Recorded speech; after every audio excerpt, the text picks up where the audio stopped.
मौसम सरमा शुरू हो चुका था। सर्दी अपने उरूज पर थी। पहाड़ों के दामन में वाक़या वो वादी बहुत खूबसूरत थी। सर्दियों के मौसम में इन इलाकों में खूब बर्फ़बारी होती है।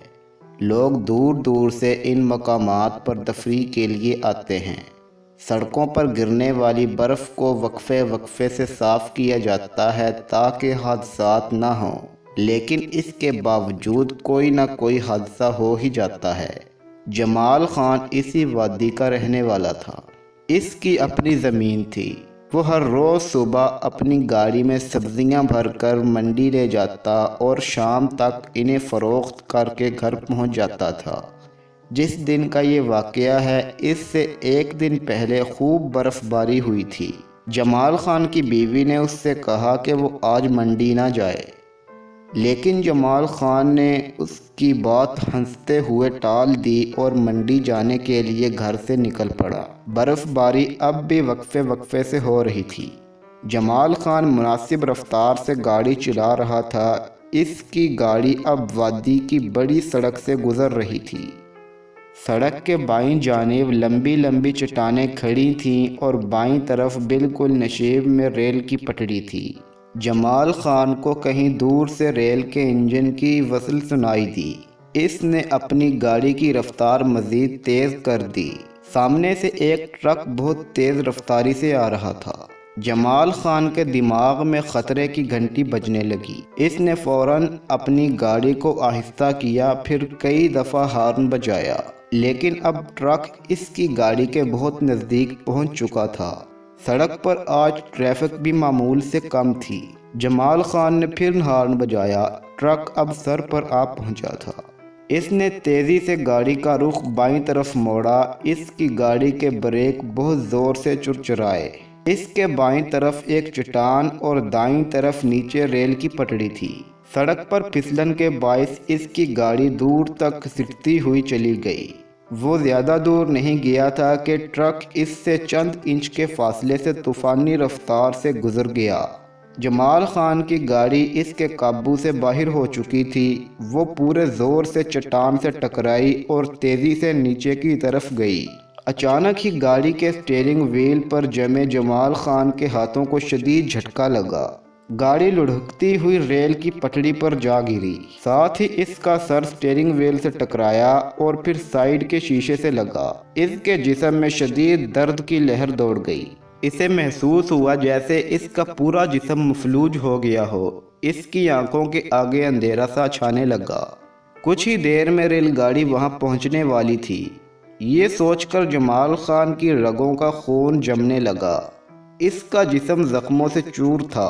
मुंह और नाक से खून बह रहा था। वो इस तकलीफ को हौसले से बर्दाश्त कर रहा था, लेकिन फिर भी इसका दिल खौफ के बायस तेजी से धड़क रहा था। इसकी गाड़ी रेल की पटड़ी के बिल्कुल दरमियान तिरछी खड़ी थी। वो जानता था कि इसकी ज़रा सी लापरवाही इसके लिए बहुत ख़तरनाक साबित हो सकती है।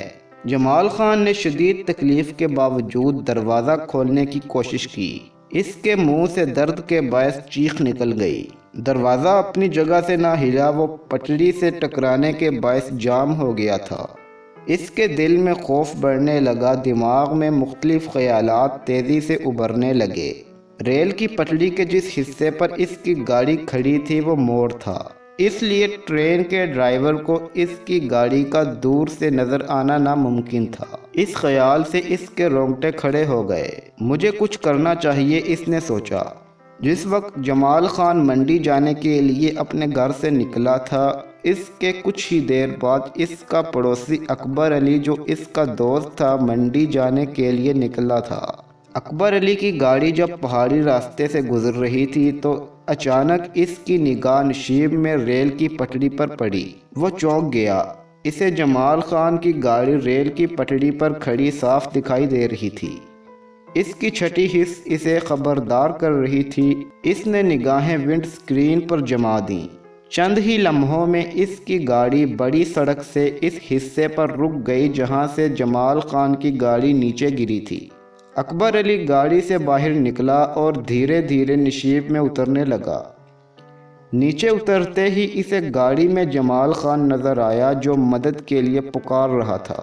اسی وقت انجن کی وصل سنائی دی اور گاڑی کا شور بھی سنائی دینے لگا۔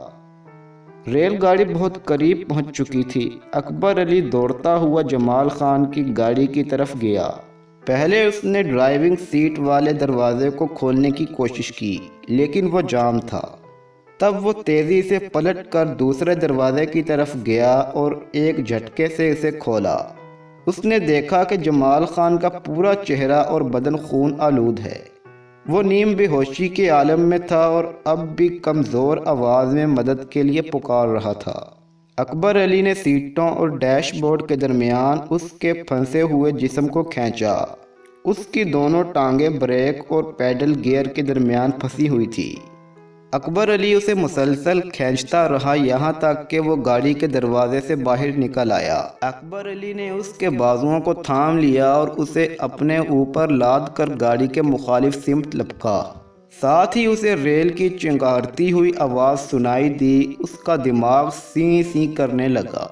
اگرچہ چٹان اور ریل کی پٹڑی کے درمیان جگہ بہت تنگ تھی لیکن اس وقت بچنے کے لیے یہی ایک راستہ تھا۔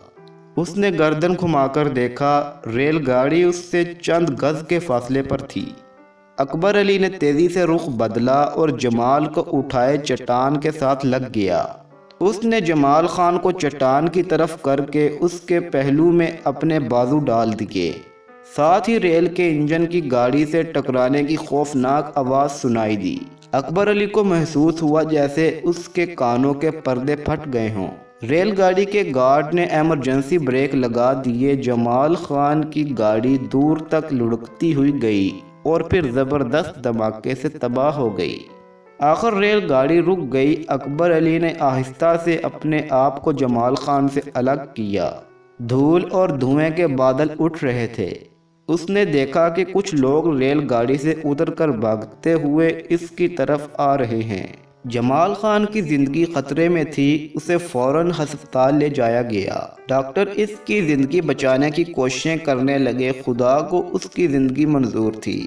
اگلے روز اس کی حالت خطرے سے باہر تھی۔ اس حادثے کے بعد جمال خان اور اکبر علی نے ایسے موسم میں سفر کرنے سے توبہ کر لی۔